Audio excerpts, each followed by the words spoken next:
First video में जो reaction दिया है एक्सपोज्ड आचार्य प्रशांत, और एक वीडियो जो फीमेल्स पे सो वो आचार्य प्रशांत बोलते हैं उसके, आई मीन सीरियसली लोग इतने ज़्यादा एग्रेसिव होंगे आचार्य प्रशांत को लेके। मैं ये इतना भी नहीं सोचती थी, बट यस।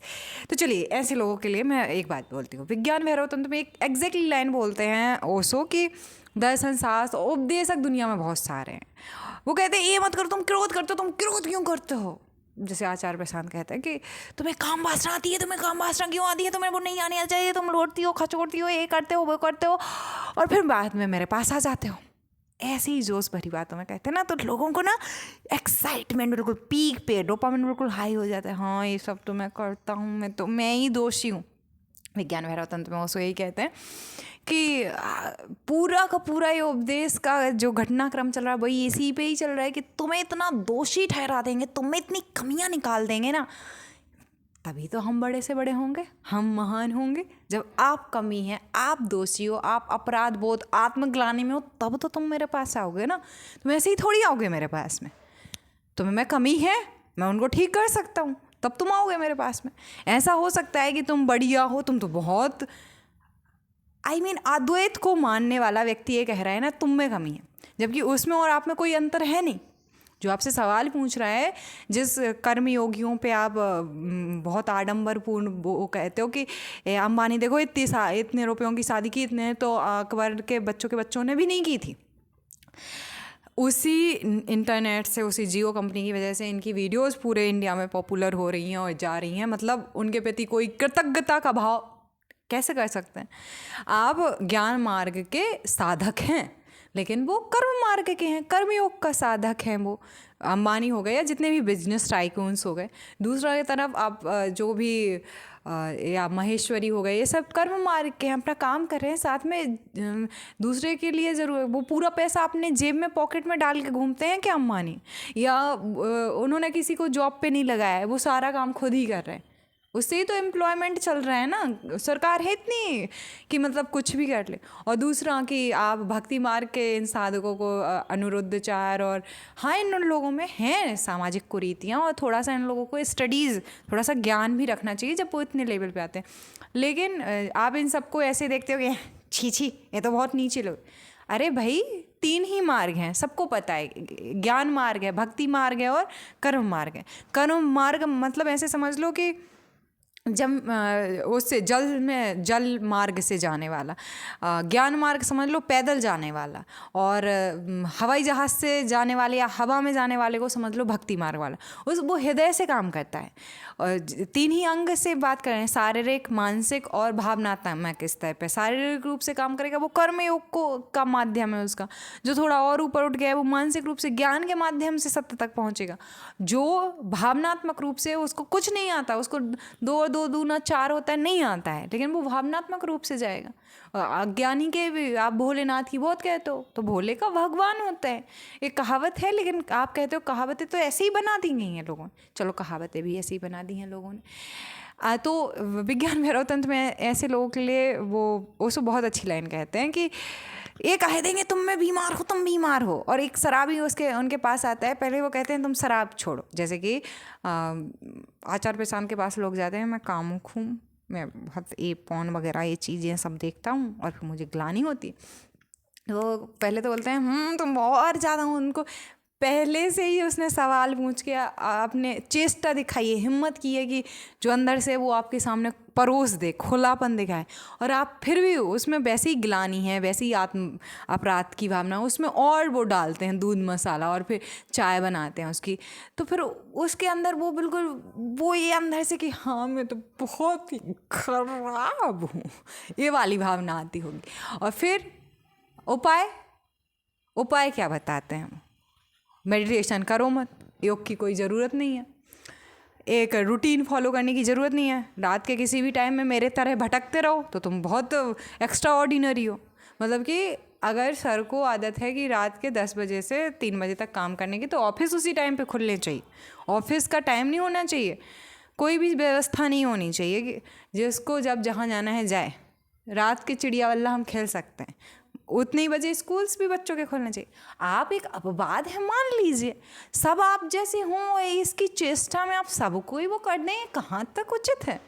और जितनी ज़्यादा व्यवस्थाएं, हाँ भारतीय ज्ञान परंपरा में जो मतलब कि धर्म अर्थ काम मोक्ष है आज, या मतलब कि आश्रम व्यवस्था, इनमें प्रॉब्लम्स हैं, I accept it sir, but इनमें जो प्रॉब्लम्स हैं वो 19-20 प्रॉब्लम्स हैं। आप दुनिया की पूरी सभ्यताएं देख लीजिए, पूरे आप जो भी बनाएंगे ना एक स्ट्रक्चर, जब सब लोग आपकी बात मानने लगेंगे, उसके बाद तो आपको एक स्ट्रक्चर बनाना पड़ेगा ना,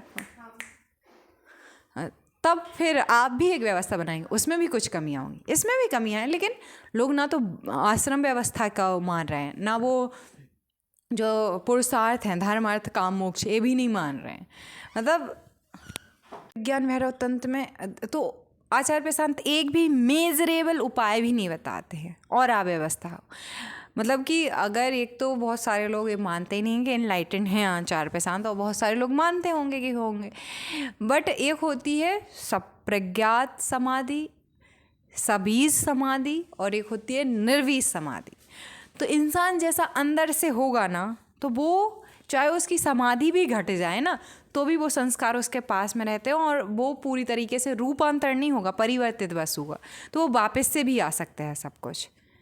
तो जो एक गुस्सा भरा पड़ा हुआ है आचार्य प्रशांत, एक जिसकी सब अच्छी निर्वीज समाधि हुई है या वास्तव में कुछ सब कुछ जानता है, वो इतना उतावलापन नहीं होता है उसके अंदर। अभी जैसे मैं हूँ, तो मेरे लिए मेरी कोई समाधि मुझे अभी अनुभव नहीं हुआ है उसका, लेकिन गुस्सा वाली बात करें, यहाँ जब मैं आचार्य प्रशांत से बात करती हूँ तो मेरा लहजा बिल्कुल उनके जैसा होता है।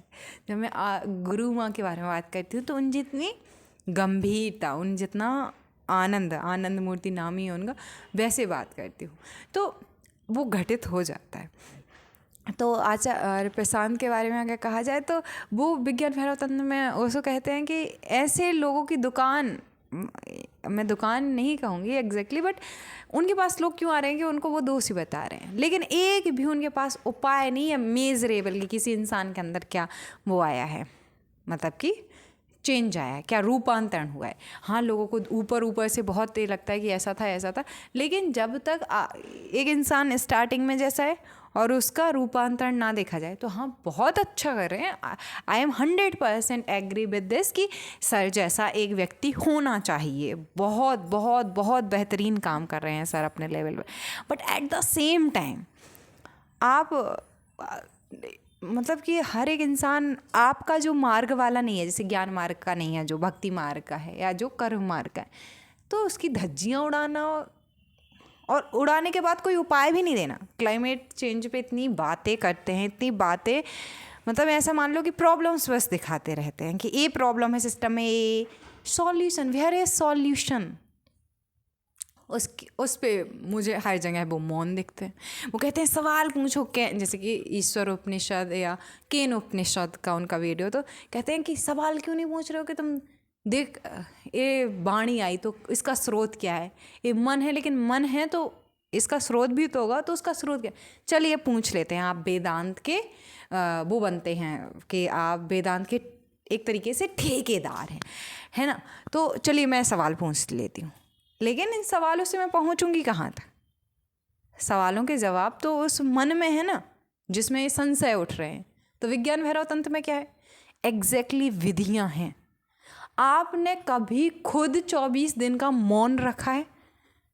शरीर का मौन नहीं कह रही हूँ मैं बोल रही हूँ शारीरिक मौन, यानी मुंह तो मौन रहे, मन मौन रहे, हृदय मौन रहे। 24 दिन बहुत कम टाइम बोला है, 24 साल लोग मौन रहते हैं। जैसे आप किसी को भी देख लीजिए, आदि शंकराचार्य का बहुत उदाहरण देते हैं, तो आदि शंकराचार्य भी लास्ट में जो कहते हैं कि मतलब हर एक इंसान फिर वहीं पे पहुंचते हैं कि ब्रह्म क्या है। तो इधर जैसे इधर इस वीडियो इसके बीच में जो हवा है, वैसे ही कुछ नहीं है, उसके आर पार देखा जा सकता है। वैसे ही मैं भी नहीं हूँ, इसके भी आर पार देखा जा सकता है।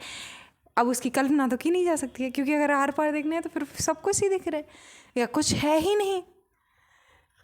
तो बिल्कुल कुछ ऐसा ही है। या उसकी कल्पना नहीं की जा सकती। I agree with this, but ना और सर अगर तो मेज़र करने के लिए जो विधियाँ होती हैं या पतंजलि योग सूत्र में एक स्टेप है, यम हो, नियम हो।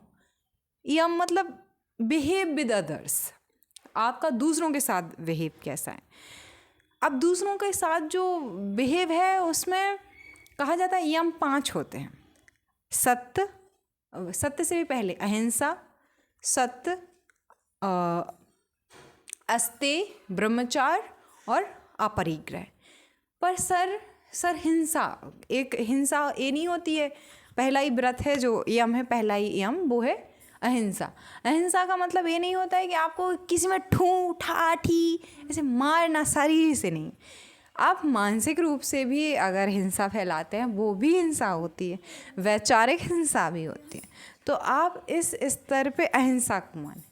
और पतंजलि योग सूत्र तो मैं भी नहीं हूँ आज से, वो तो हज़ारों साल पुराना है। कई लोग कहते हैं 5 साल, कोई 2000, कोई 1000, जिसको जब पढ़ने को मिला उसने उस तब की कह दी बात। लेकिन ये बहुत पहले से, पहले श्रुति में थे, फिर पतंजलि आए, उन्होंने संकलन बस कर दिया।